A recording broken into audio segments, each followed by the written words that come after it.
I will give the floor to Claudiu, Claudiu Crăciun, lecturer in European politics in the Faculty of Political Science, National University of Political Studies and Public Administration, SNSPA in Bucharest, to present the book.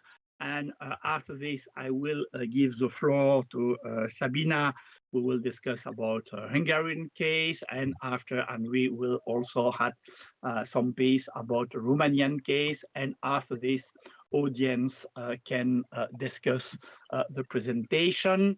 Claudio, you have the floor for 10, 12 minutes, please, because I think it's very important to have time to discuss. Thank you very much to organize this webinar, because I do nothing. It's only Claudiu and Henri who organize everything. Then thank you very much, my colleagues. I appreciate a lot this collaboration. Claudiu, you have the floor. Thank you, Jean-Michel. I hope you can hear me well. We're saying hello from Bucharest, from our classroom. Henry is here with me. And well, Jean-Michel, it was your idea to have a discussion on social movements, protest events in Central and Eastern Europe. And I think it was a happy occasion that we had an input to this conversation in the form of this collective volume, which was published early this year in spring at Palgrave. And yes, and just a bit of a word about the volume, because when we were thinking about it, there were different options that we explored. First, we were thinking of a kind of a very concentrated comparison of Romania and a few other cases, including Hungary, and we're really happy that we have Szabina here with us. But then when we start to think about what was the angle, was the approach, we realized that there are so many interesting country cases that we wouldn't like to leave it aside. And while we were kind of researching the angle, the contributors, and the countries, we realized that despite the fact that we tend to see the region as rather coherent or uniform in regards to how protest events and social movements are faring, we have quite distinct trajectories. And this was one of the reasons we decided to enlarge the number of cases and to include not only the countries which are relevant, because we consider all of them as relevant, but also where we found reliable contributors that would fit the framework and that they would accept the kind of the whole approach. And we ended up with, I would say, a kind of a representative sample of countries, not exhausting the countries, but we have a good sample of countries. And the second option that we had was to set kind of the temporal frame in which we work. And immediately for me and Henry equally, it became very clear that there is a lot of dynamic that is current, I would say, or it's placed in the last, I would say, 10, 15 years that needs to be addressed.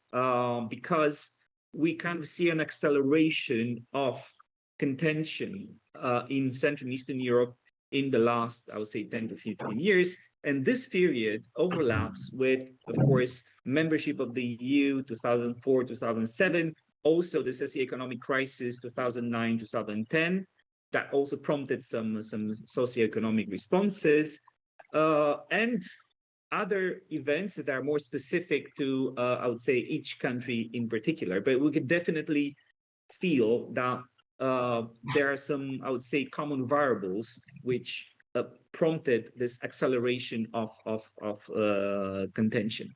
So basically, we took this post-transition approach in which we kind of departed from the foundational moments of Central and Eastern European democracies, with all the tensions that they embedded.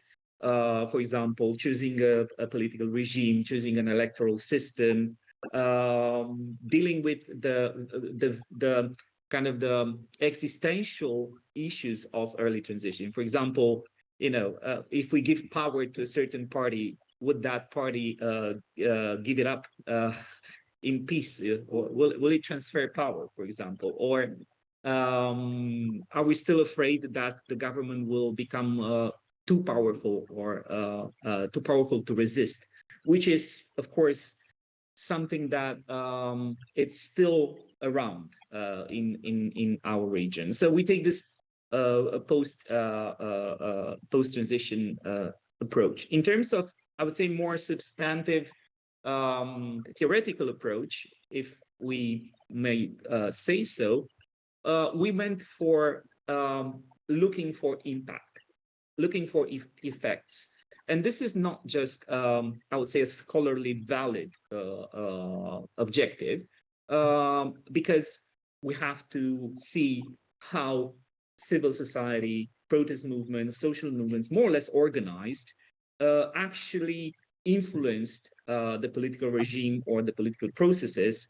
Where was their impact, if there is an impact? And second, we believe that this is one of the main questions that the regular citizens are having, or even activists, people who are very involved in civil society, maybe in moments of self-doubt, or maybe in critical moments when they don't see any horizon for their action, or they might be experiencing some kind of soft or hard repression due to their civic activity.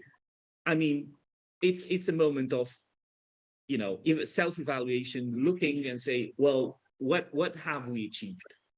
So I would say this is an important angle. It's not just a scholarly angle, it's a citizen angle, if you may say so. And apart from that, we try to kind of organize the format of the book, and we're really grateful to our contributors who kind of walked with us along the way and accepted our suggestions and our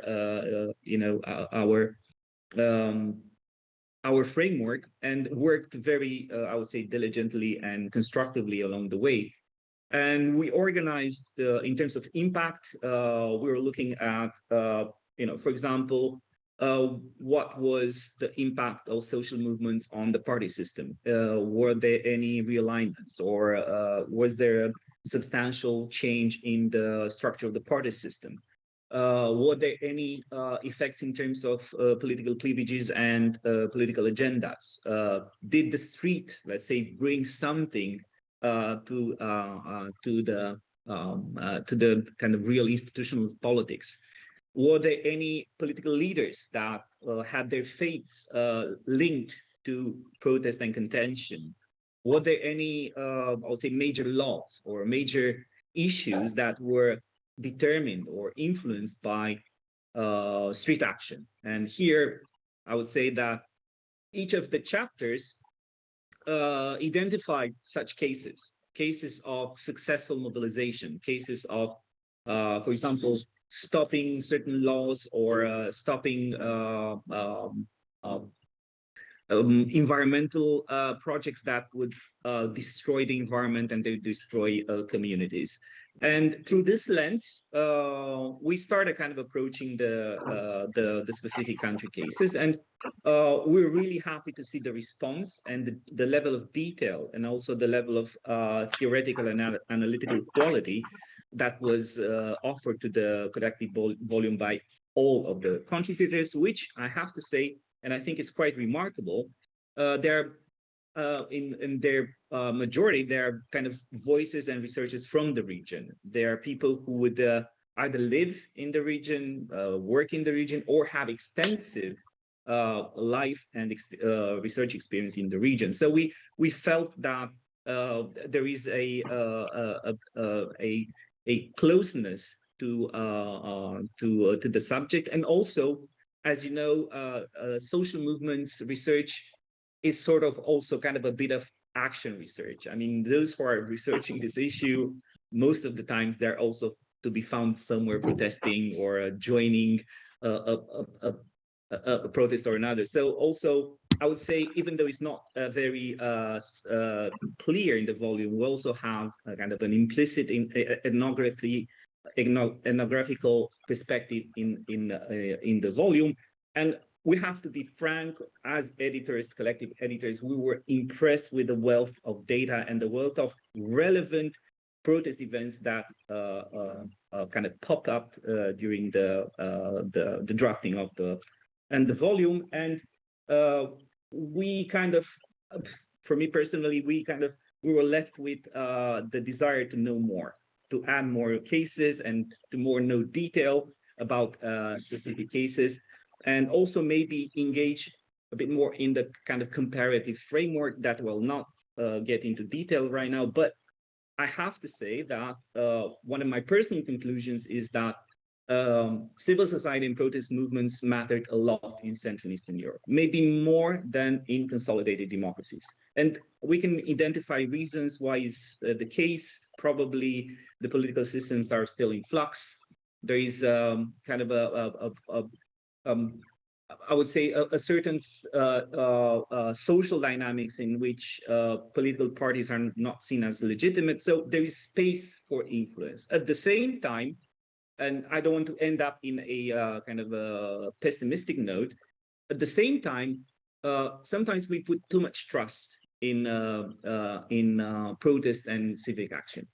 And sometimes it's not enough, because when these movements are set against very powerful executives, which have very strong political and economic interests to resist, ceding power or giving in to the demands of the public, it's very, very hard to maintain rhythm, to maintain mobilization, and to maintain that sense of effect and success.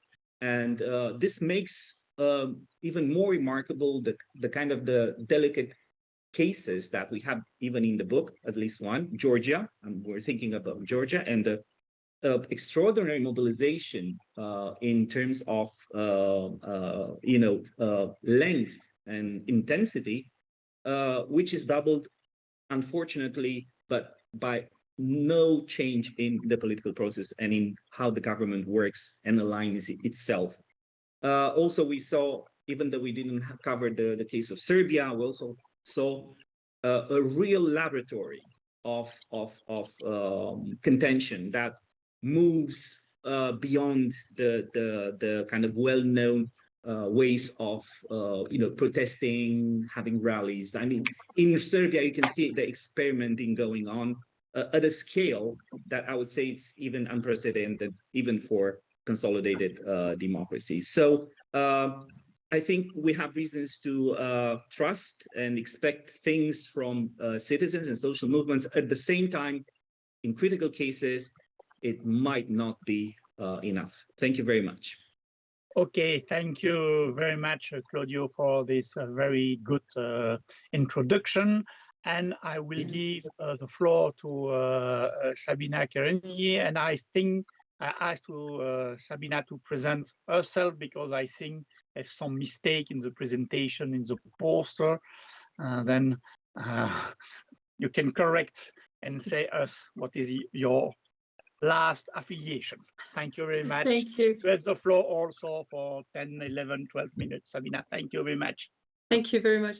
Thank you, first of all, for the invitation. It's a great honor to be able to be here. And also thank you for the opportunity to participate in this volume that you have edited, Claudiu and Henry.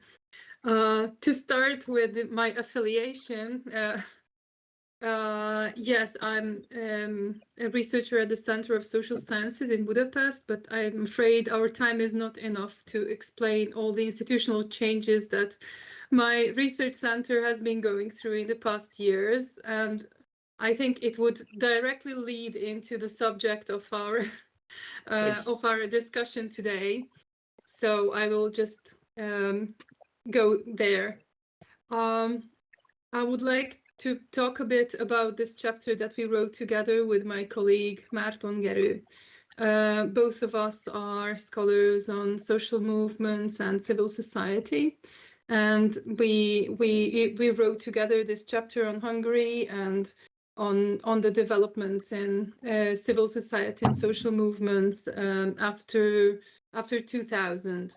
And this period can be divided into two parts, pre and post 2010, which was the which was the year when Fidesz won the elections by a 2/3 supermajority, which also meant radical changes, legislative and changes in basically all areas of life that I will get back to in a little while.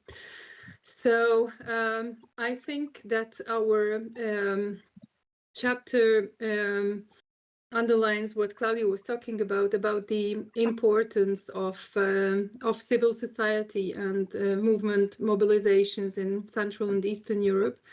And it's particularly important because this is the region which has, after the regime change, it has been looked at as a case of weak civil society and weak mobilizations. So there's ample literature on that subject, most of which concludes that mobilizations in Eastern and Central Europe are weaker, participants are fewer, mobilization is more difficult in general, civil society is not so strongly represented.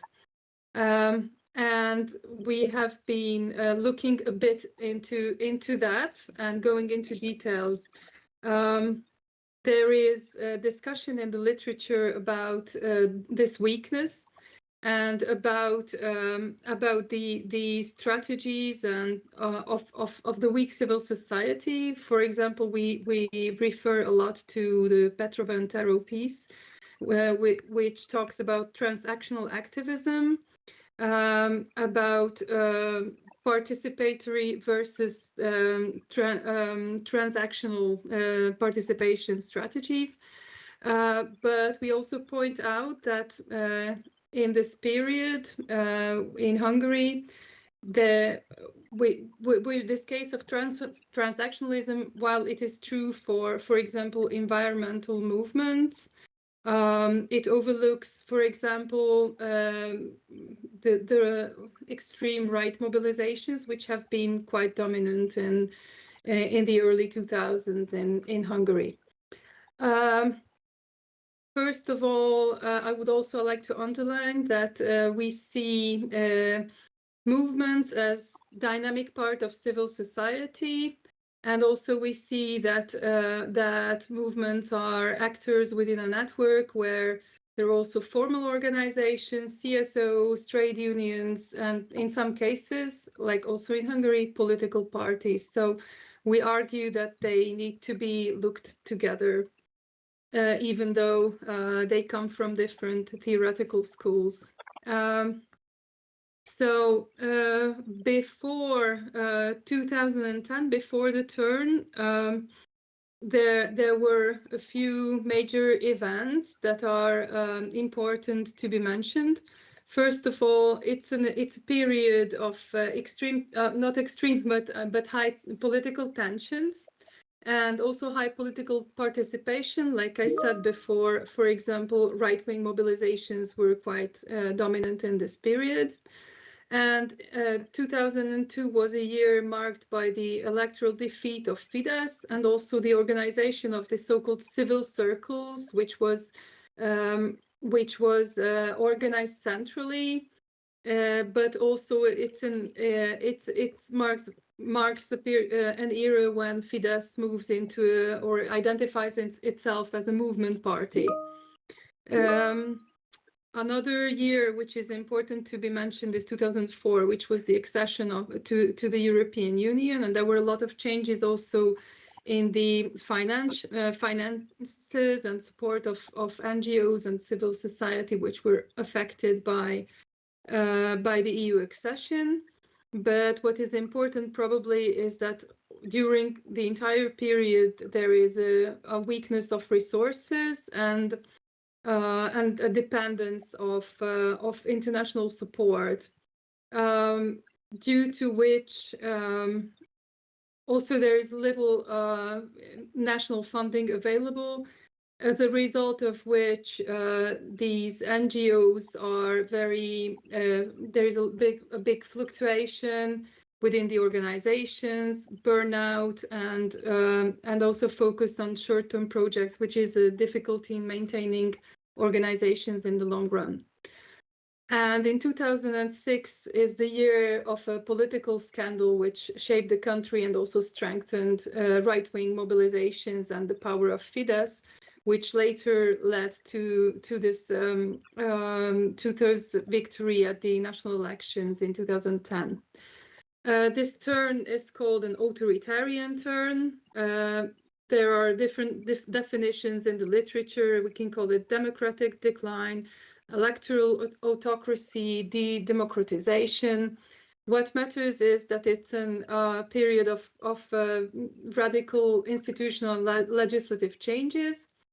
For example, a new civil law was introduced, which changed the representation of civil organizations in the decision-making and excluded organizations that were previously active in public life. Excuse me. And also changed, so it changed the representation of these organizations, changed the funding.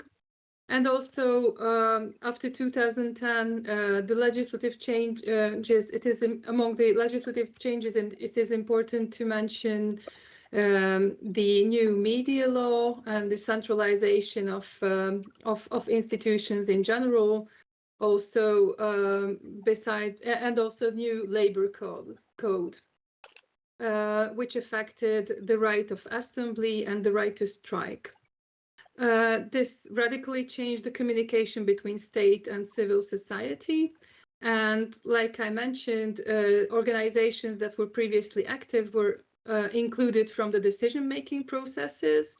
And besides that, an active political campaign started that stigmatized certain political organizations based on political loyalty. So while even before 2010, this cooperation between decision makers and civil society was really far from perfect, and there's a lot of evidence of civil society representatives who have been trying to improve this communication, but there's a seizure after 2010. And besides lack of funding and the changes in legislation, there was an active political campaign that labeled, for example, organizations that had international contacts, which is very important because there's the scarce funding available within the country. So these international embeddedness is quite important for these organizations. But there was an active campaign which, as a result, divided civil society organizations into good and bad civil actors based on their political loyalty. Looking at the organizations, we in this chapter we also discussed how civil society has and organizations have transformed. And I would just really briefly like to mention that we cannot really speak about a decline, because that's something that we expected. But looking at the data, we saw that there has been a continuous funding and continuous, the number of organizations even did not drop dramatically. But what we could identify is that for the organizations that are, for example, into service, for example, like cultural organizations or local organizations or sports NGOs, they have received remarkably higher funding, state funding, than the ones who were engaged into confrontative or political activities. This is quite remarkable, for example, for human rights organizations.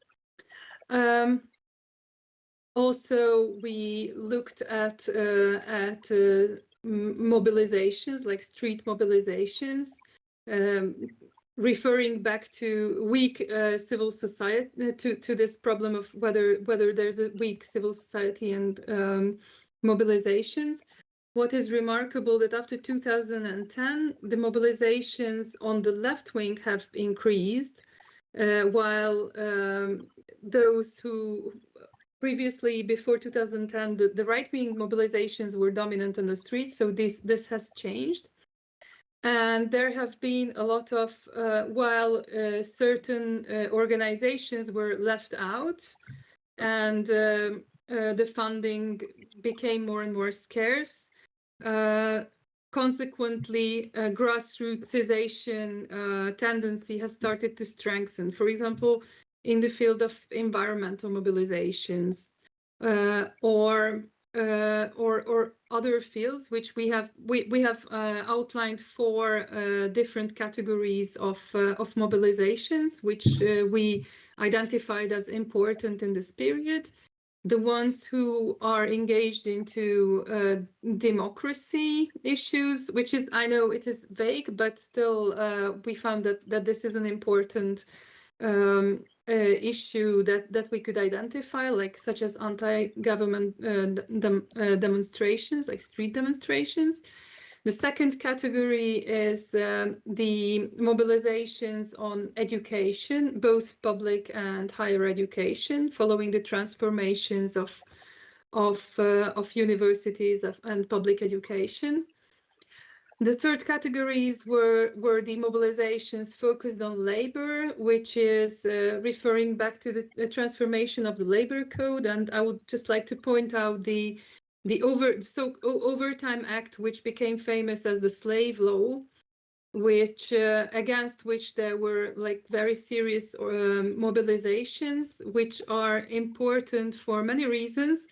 But one of them is that they overcame the traditional political cleavages in the country, and they included not only the white-collar workers, but also factory workers, which were joined by NGOs and even political parties.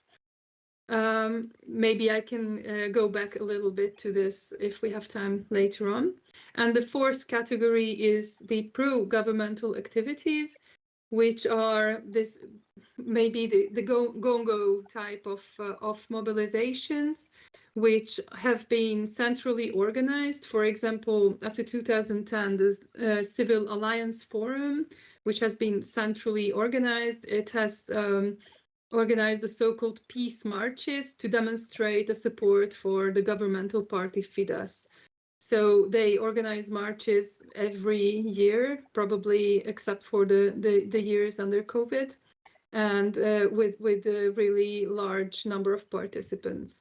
So just to sum up in a few words, before 2010, the state has been rather supportive of civil society on a rhetoric level, I mean, which has dramatically changed after 2010. Resulting in withdrawal of funds and division of NGOs into good and bad actors.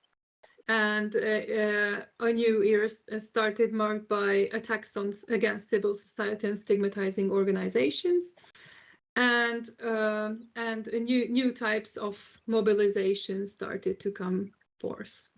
I think this is what I wanted to outline. Thank you very much. We have more time to discuss your presentation. It was also very, very rich. And finally, I give the floor to Henri Rammelt, Senior Research at SNSPA also. And Henri, you have also the floor for 10, 11, 12 minutes. Thank you very much. Thank you very much, Jean-Michel, for organizing the event, and thank you, Szabina and Claudiu, for talking about the book. I would like to quickly say a few things also about the volume.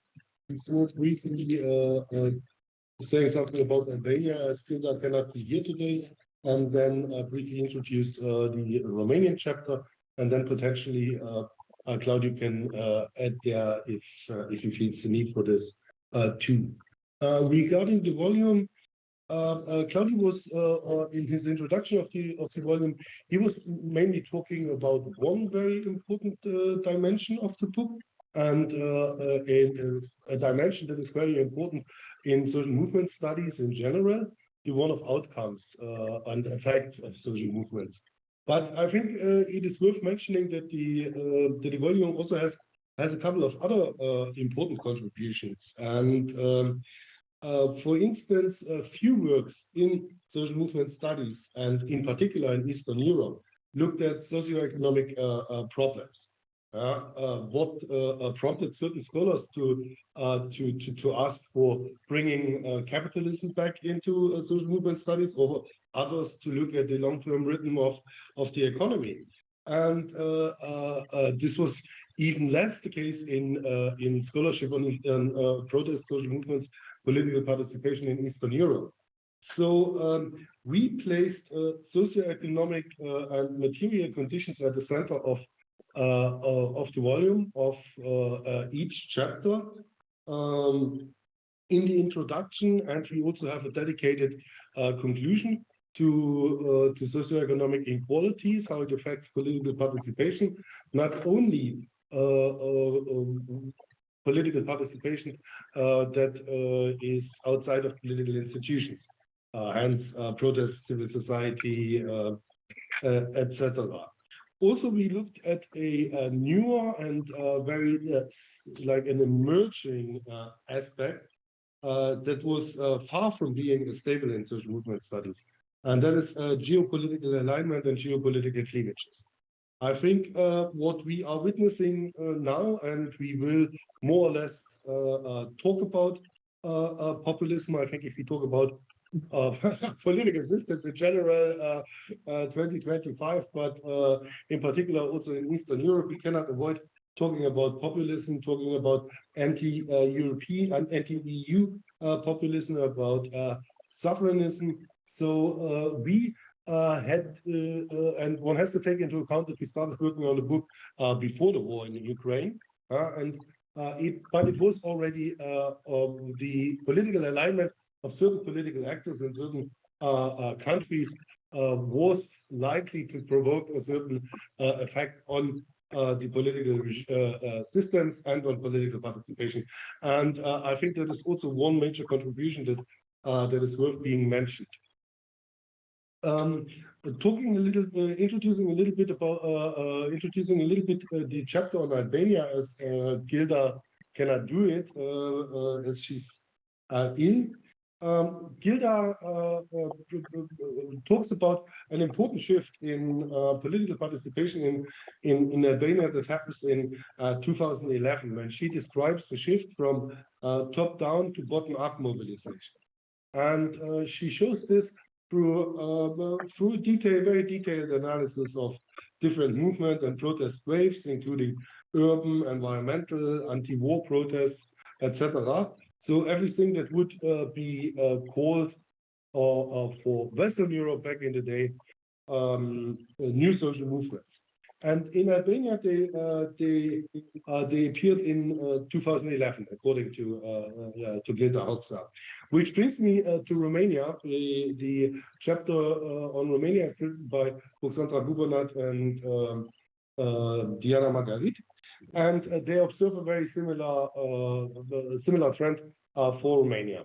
And that's also something I described in my own research, that with the winter 2011-2012, with widespread protests against austerity measures, a shift in political participation took place that then developed into a wider wave, or a cycle of contention, more or less directed against political elites. Apart from very meticulous presentation of the context for contentious politics in Romania and of the main protest waves, I think the main contribution of Hoxha and Diana's chapter is in developing a conceptualization of protest outcomes according to what movements tried to do and what they achieved, and whether it and a temporal dimension. And what they do is basically to classify different protest waves that were numerous in Romania and that all had immediate effects on the political landscape, but hard to assess long-term effects. And what they do is, what Kubernetes and Marguerite do here is to classify all those protest waves according to this matrix that has intended outcomes versus unintended outcomes and immediate outcomes versus gradual outcomes. And I think that is, although it's very intuitive and it makes a lot of sense, it brings a lot of clarity, not only to Romania, but also to other countries where there are a lot of immediate effects observable, but there is very, very limited structural long-term effect of unconventional political participation. And I would like to give to Claudiu if he has something to add. Otherwise, I think we can. Thank you very much. Yeah.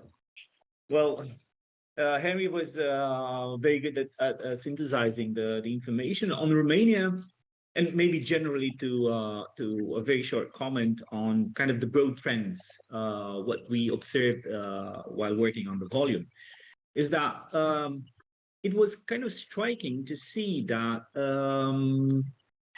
there is this kind of polarized contention brewing up, in the sense that we not only have bottom-up movements and civil society groups and NGOs doing their work. We also saw the government spending more and more time, some governments spending more and more time and resources into kind of organizing their own rallies, their own campaigns, kind of to create this sense of street level legitimacy flowing from the streets to the government. And that was interesting to kind of notice that it's not just Hungary, it was also Poland a lot. So we kind of noticed that that trend, and we expect that to continue somehow. That signals the fact that the government is not governments. They're not typically satisfied enough with presenting authority or using the institutionalized channels. They kind of want to capture the imagination of, of the regular citizens, and also this kind of mediated with social media, new technologies vibe. And the governments do that.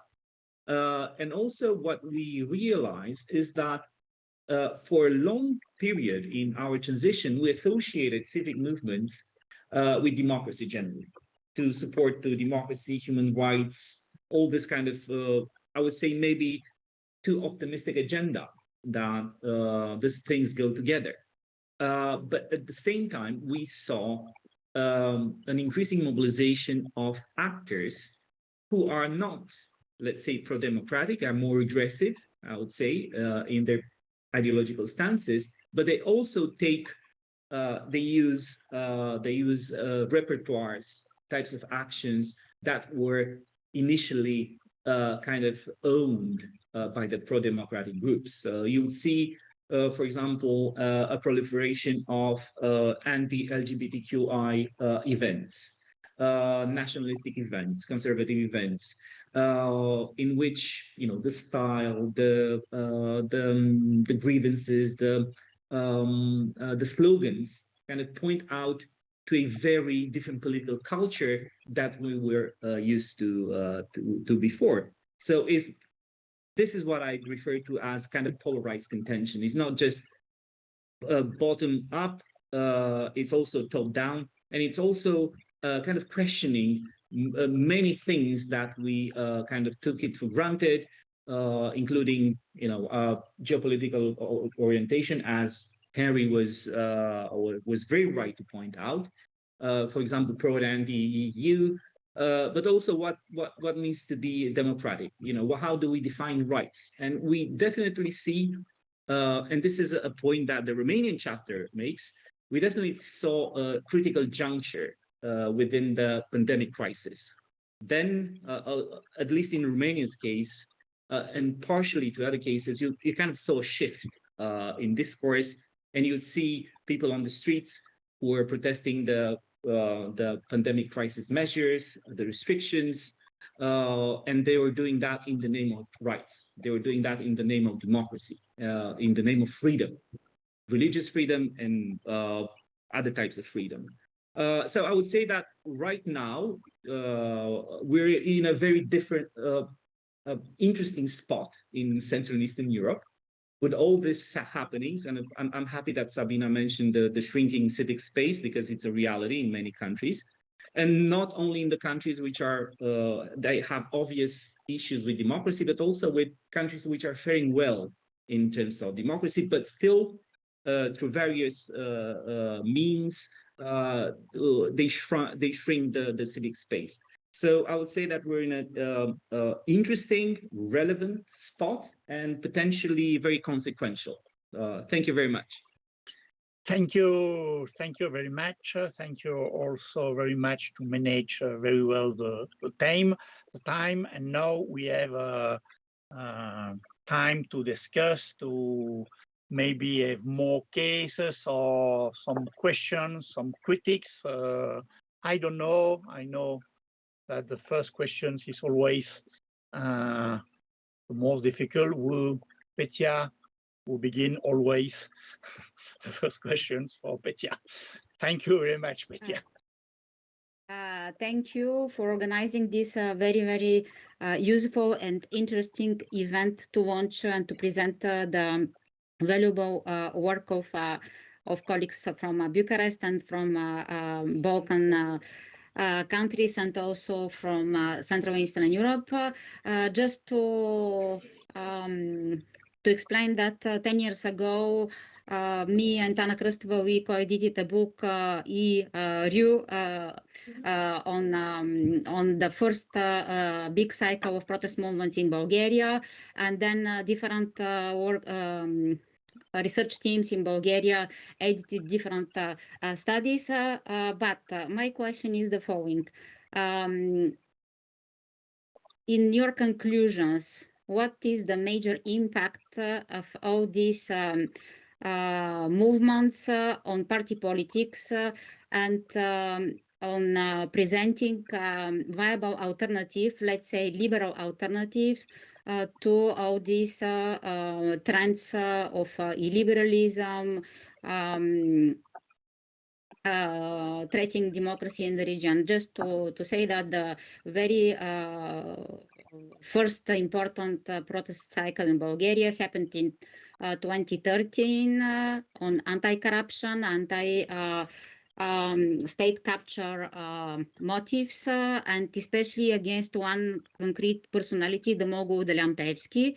And to conclude, today, Delian Peevski is one of the more powerful, let's say, not politicians, but forces influencing Bulgarian politics. And the second remark is that, of course, the COVID-19 pandemic strongly influenced the turn of contention politics in our countries and presented a new opportunity structure for new movements. And as far as our case is concerned, we saw the appearance of several new political parties. So now the new parties appear as party movements, but these parties are really weak once they entered governments or after the institutionalization. So my question is how these movements can counter the crisis of democracy.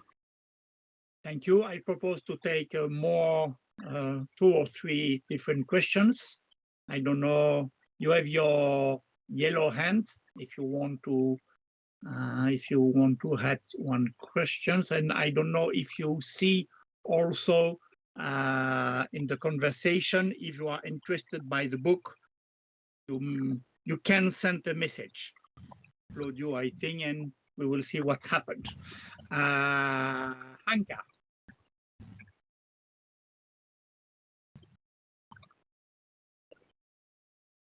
The sound, Hanka. Sorry, now it's okay, yeah? It's okay, yes. Yeah, I just said thank you and hello. I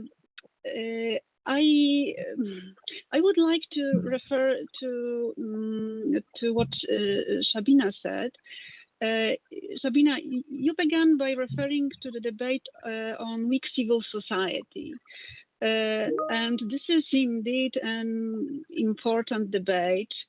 And that statement about weakness, I think it is very, very characteristic of discussions about civil society in the region. In Poland, where I come from and where I conduct my research, I think this has been a very common topic in the discourse on civil society since the 90s. And of course, it was drawn. What was important here was that comparison with the West, so-called West. So that, let's say, idea of civil society was transferred to the region from a different context, and it was then. I think it was that moment when something that you also mentioned started, that division into good and bad civil society. I think that was that moment when it was introduced, of course, in different contexts as well. So that so it was introduced in relation to other organizations, like for example, in the narrative about organizations that were not sufficiently formalized or not or liberal enough. All of that was called bad civil society. But coming back to what you said, Szabina, and I think it was also somehow mentioned in different presentations and in previous presentations, honestly, I didn't understand what your conclusion or what your discussion is with that statement about weakness. So I'm very curious whatever you and authors of the chapters, different chapters, observe that weakness or perhaps strength of civil society, and what that meant. What do you consider to be symptoms of weakness or power of civicness in the region? This is my question. Thank you.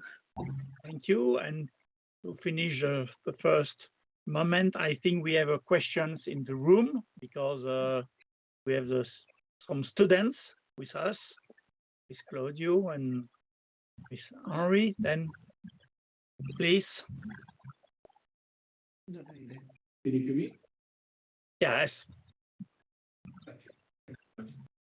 Yeah, so it was really interesting to see that there were case studies done on the countries in Eastern Europe, because there are lots of case studies on the western part or the northern part of Europe, but it was great to see that there was research done on the eastern part. So my question is, when each author summarized their findings in each chapter, did you find interesting? Did you find some similarities between different countries? Like, is there something we can learn from, let's say, I don't know, specific country? Did you see, because there are a bunch of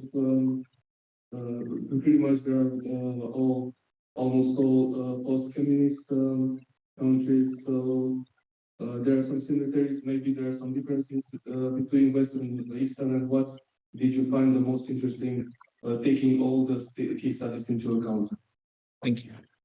Thank you very much. Okay, I propose to another questions.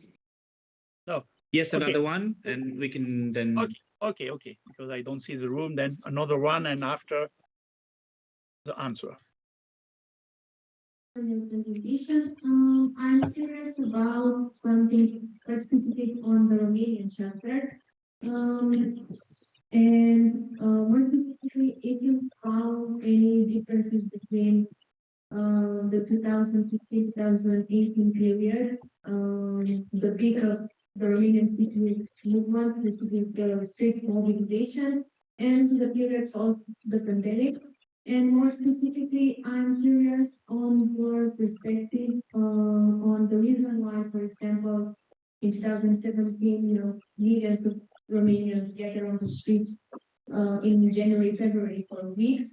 And why didn't they do the same in June in June last year, for example, after the elections, when many citizens found out that their votes, for example, for a certain political party, weren't taken into account. There was certainly a big error, voluntary error on the electoral process. I'm curious if you tackled these differences on the citizens' attitude regarding this. Thank you. Thank you. Okay, thank you. We finish here the first round of questions. I propose to give the floor first to Szabina, after to Henri, after to Claudiu. Szabina. Thank you. Thank you for the questions. I think I will answer the first two because the third one is about comparative things that better. I'll leave the floor for the editors. And the fourth one that I didn't hear very well was probably on Romania. So I will answer, first of all, the one on weak civil society. It was directed directly to me. I think it's a very, very relevant and very complex question, so I will try to restrict the answer.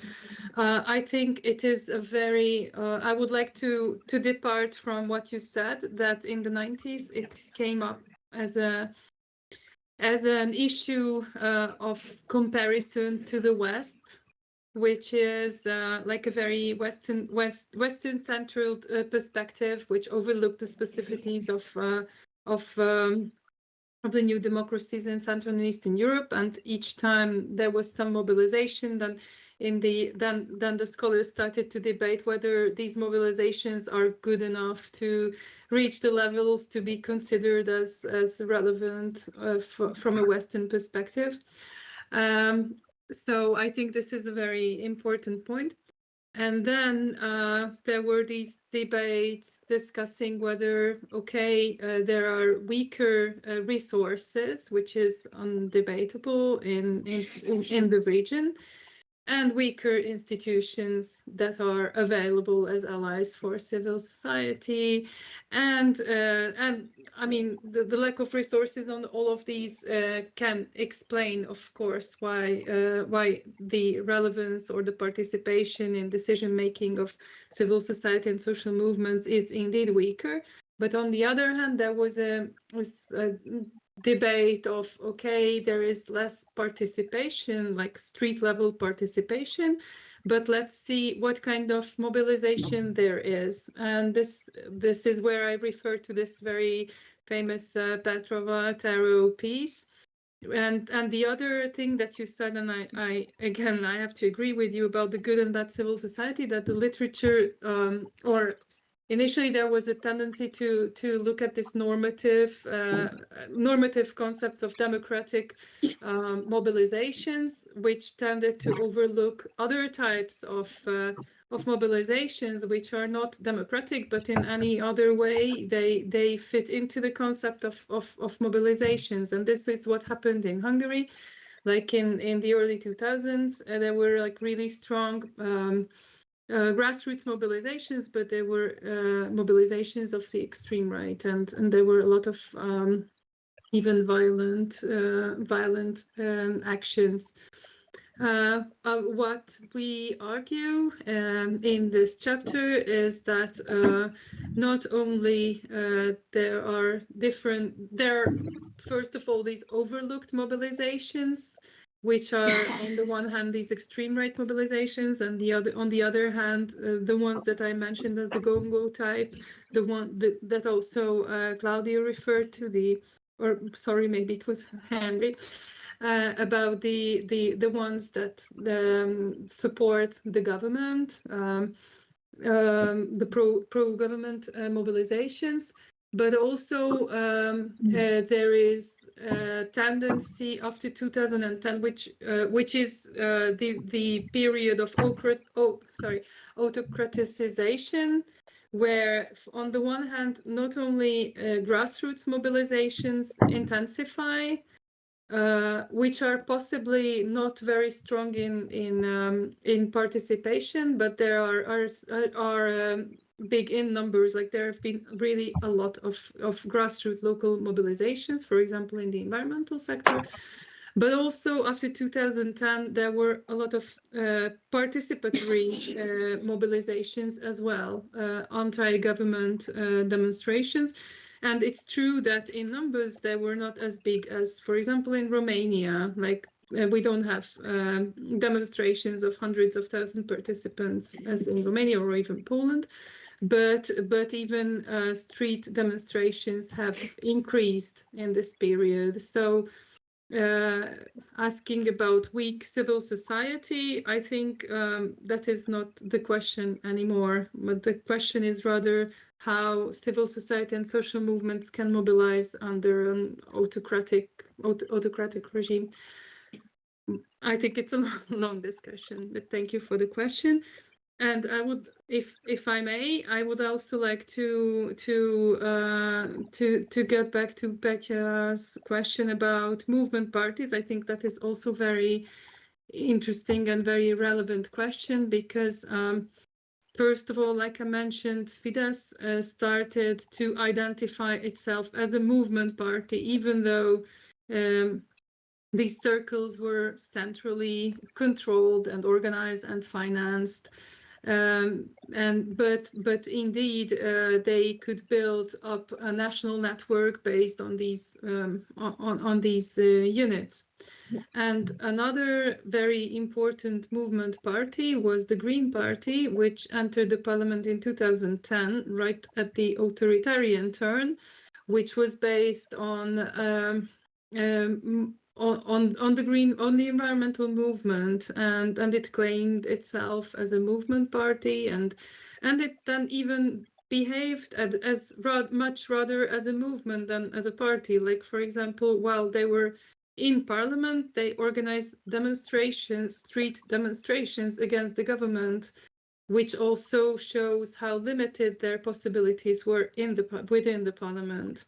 But unfortunately, this structure of the super majority of the government, it limits the possibilities of other parties. So the Green Party got into parliament once again, but now it exists on paper, but it's not really relevant any longer. While Fidesz also still identifies itself as a movement party. So to get back to your question, whether movements can,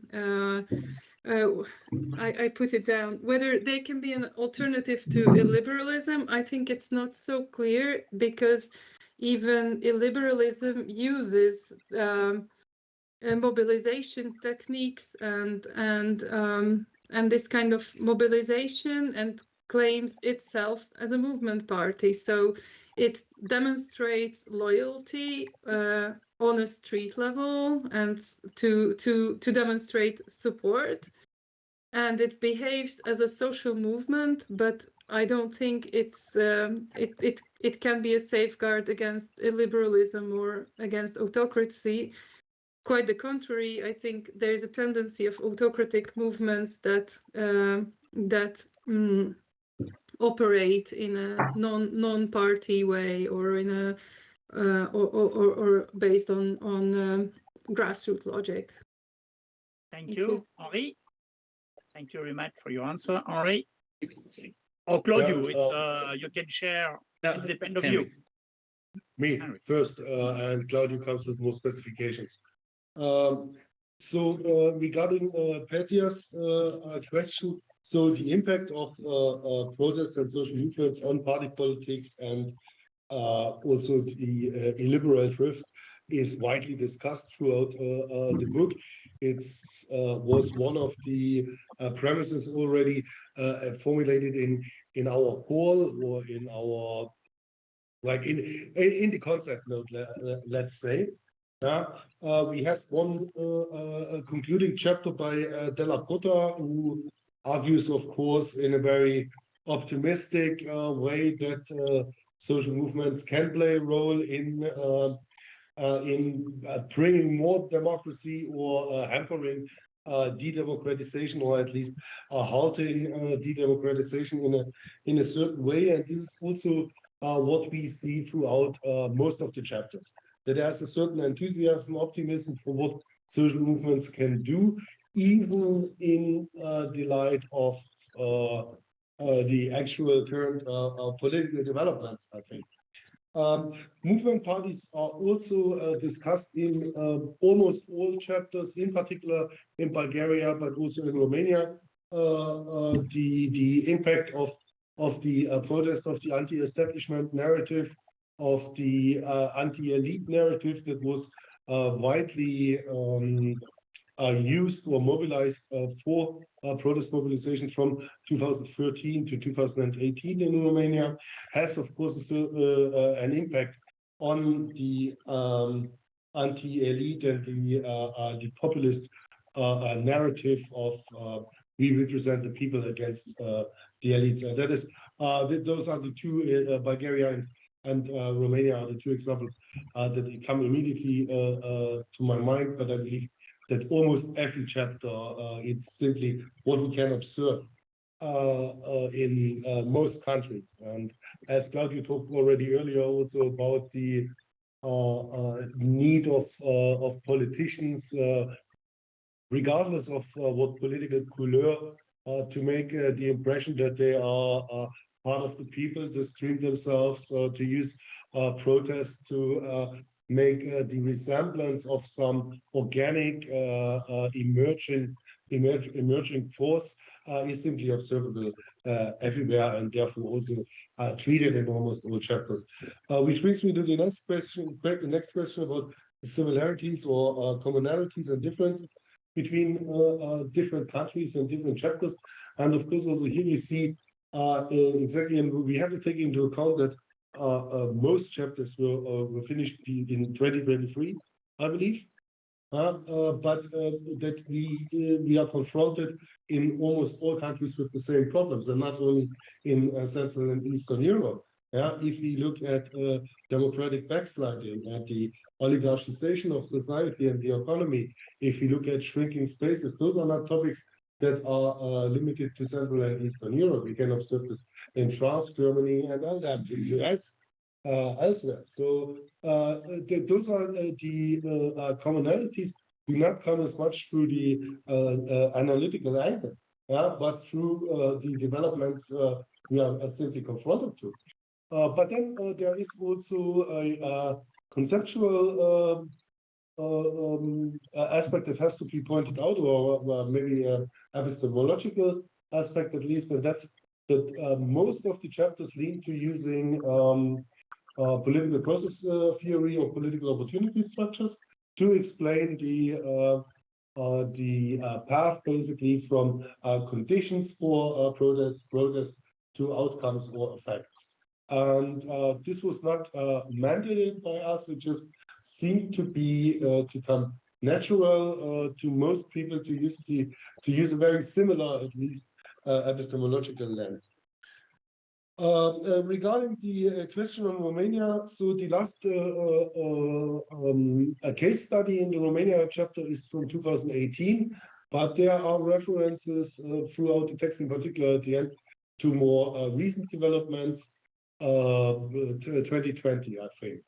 But the chapter was submitted before June last year, so it does not take into account the events, and maybe Claudiu can elaborate on it, how it could have taken it into account if it would have been written later. Thank you for the questions. I'm trying to pick some of them. I'm gonna mix the first two on the main conclusions on the for each chapter. What's kind of striking as important. I also linked to Petya's question about, I would say, a paradoxical situation in which you have large protests, significant events, but then you end up with the same oligarchs that you kind of protested, 5 years ago, 6 years ago. And it's definitely, it's a trend. It's in Bulgaria, also in case of Georgia. We have this kind of behind the scene figure, which is not so behind anymore. It's quite clear who's in charge and who's the kind of the central figure of the anger of the protests. Also, we could argue that in the Czech Republic, we kind of have this kind of divisive figures, very powerful figures, with Babiš, who's like, stubbornly coming back despite, waves of protests and so on. So it's definitely a factor. And I would say that, if you think about the impact on populism and authoritarianism, for the lack of a better term, well, I would say, and this might be debated. I think protest matters when power hangs in the balance still, and there is some kind of viable pluralism within the political system. If you have that, protests can, in a kind of a mechanical design or imagination, sort of trigger movements within the society, creating some alliances, pushing some maybe minor actors out, and kind of being there in the dynamic, in the real power dynamic. But only if you have some kind of pluralism within the system. When you have very strong executive actors, for example, we talked earlier, but when power is very kind of concentrated at the executive and the political level generally, it's very difficult. It might not matter. And we have actually in the book 2 very interesting chapters about Russia and Belarus. And I would advise you to read them because first, that was kind of written, at least the one both of them, they're kind of written before the full-fledged war. Maybe they were kind of finished then. The authors, very good chapters actually, didn't really get into the kind of anti-war protests so much, but you would see a very, I would say, lively civil society, people protesting. But after some point, it becomes not only futile, but it's actually getting dangerous.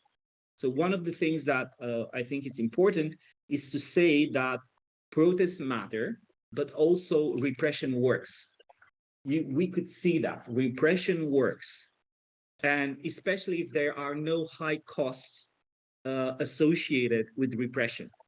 And some of the executive actors we're talking about allow themselves to pay little cost or actually bear the costs of repression, because there are costs. For example, international media attention, or powerful government saying, well, it's not, or even sanctions of some sort of type. So protest matters, but also repression works. And if you're too late in the game, in the power game, it might not matter as much as you would like to. Also, I think very important, why large-scale mobilizations happen in some cases and not the others. This is an important question.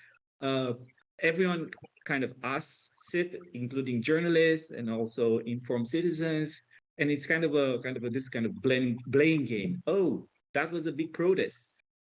We see a small one. Why didn't you mobilize for the other one, and so on and so forth? And I mean, this is kind of what was the magic formula. I wish I knew it. I don't know it, but on the basis of the protests that I kind of seen, maybe researched, and from the literature and lived experience, I would say that large mobilizations in this region usually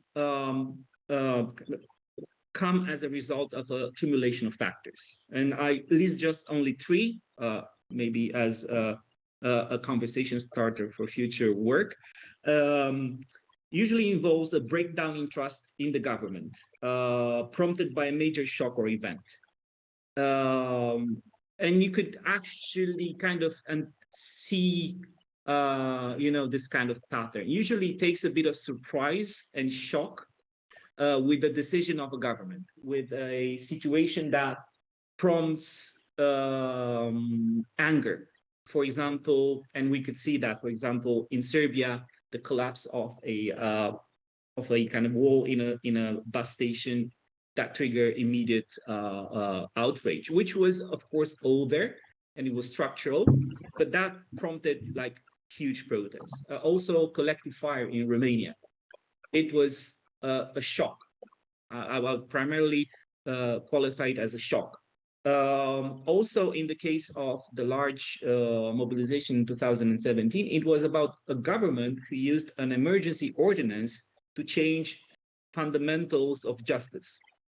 And it came actually after some elections in which a part of the population didn't really feel happy with the result. So you could feel that kind of energy immediately into the street, and you could say, okay, this is going to be big. A second cumulative factor, I would say it's an alignment of civic actors and other actors in society, such as parties and media institutions. I think power matters in more ways than one. And one way in which it matters is that large protests usually takes other power actors in society kind of, supporting it. Parties, maybe NGOs, media institutions, kind of promoting the agenda. Without that, it's just civic movements left to their own resources and their own networks, which might not be as impressive as in the first case. And the third one, I would say it's a special internal dynamic which uses a broader framework, and a broader agenda and a broader relevance for the society, a broader repertoire that allows a bit of mixing of different sensibilities and agendas. If it gets very specific, then the mobilization potential, it decreases. So this is related also to the agenda, but how relevant groups within the mobilization see each other, if they accept each other, if they want to enlarge the circle or be more authentic or exclusive. And that matters for at least the size of the protest, not necessarily for the impact, but for the size, I think it does matter. Thank you. Thank you. I would like to add something here quickly, if I may, because I also have some of my students here from my social movement class, and I would have liked them to react to the three aspects Claudiu mentioned on the emergence of social protests. Is there any bell that rings? Yes. Well, those are like the three aspects Claudiu mentioned are like the first one, suddenly imposed grievances, stable in cultural opportunity structures. The second, availability of allies, political opportunity structures, and the third one, innovative master frame. From also from cultural opportunity structures, and like now you see how relevant those like broader approaches to social movements are. Okay, thank you very much. I don't know if we have a question for a second round or not.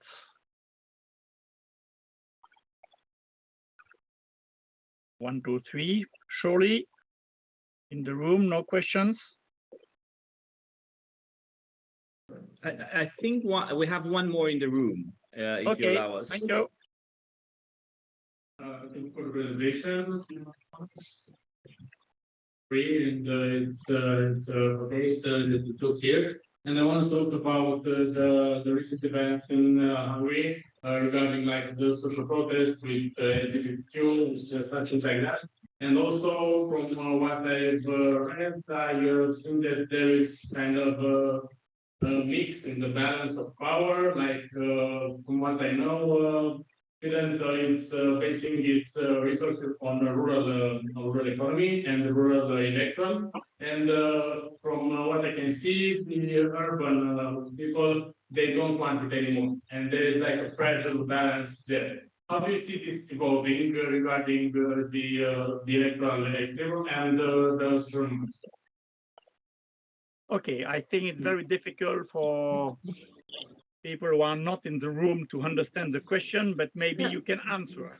I think I heard Hungary, and I would like to ask for your help, because if you can confirm if it was about Hungary, can you please repeat the question into the microphone? I didn't understand it. Closer, or I'll say it. Repeat it and I'll. Claudiu, can you give the question? Right. So it's just my interpretation of the question is related, of course, to Hungary and the kind of very fragile balance between the supporters of the current regime, Fidesz, and the supporters of a kind of an oppositional structure, and also the fact that it's kind of divided on a territorial basis. Maybe the countryside is more supporting the government, whereas large cities are against. And did I get it? Yes. Yeah. But I also heard about the recent developments, and if I'm correct me if I'm wrong, maybe you meant the TISA party and the new opposition movement party. Yes, and how this protest fit into this kind of political moment. Okay, thank you for the question. Like you said before, we had to close down our texts at some point, and this movement emerged after that point. It emerged in early 2024, and what is very particular about it is that it is led by one person, Péter Magyar, who is a former politician from the Fidesz party. But it also organizes in a way that could be considered a movement party. It organizes, the TISA party organizes units all over the country in a network that covers the entire country and encourages local actors to enter politics and mobilizes people who were previously not into politics, mobilizes maybe people who are involved in local civil organizations or not even. Like, for example, people who are fed up or who are disadvantaged by the current regime for one reason or another. Very typically medical workers, teachers, even people from police or the army who are affected negatively by the regime and started organizing. And they are encouraged to form these so-called islands in the country, which work as civil societies, in fact, but they are supporters of the party. So it's a very, I'm not into electoral politics, just to state that, but it is a very interesting formation, and it has shaped the Hungarian political climate entirely. And all those divisions that, yes, indeed, previously it was a fact, and probably it still is, that the support for Fidesz was larger in the countryside or in smaller settlements and more popular among the older generation. But with the emergence of the TISA party, things started to shape up, and there are a lot of, well, still, like Budapest is, it has always been an opposition center, just like a few other bigger, larger cities as well. But now TISA has emerged in spaces that were not oppositional before and mobilized. The candidates just came out because the elections are coming up next year in the spring. So they have presented their candidates. And my first thought was, okay, where are the women? But then looking at the statistics, it turns out that 1/3 of the candidates are indeed women, which is revolutionary in Hungarian scales. So yeah, something is changing indeed, and the previous stable structures are moving.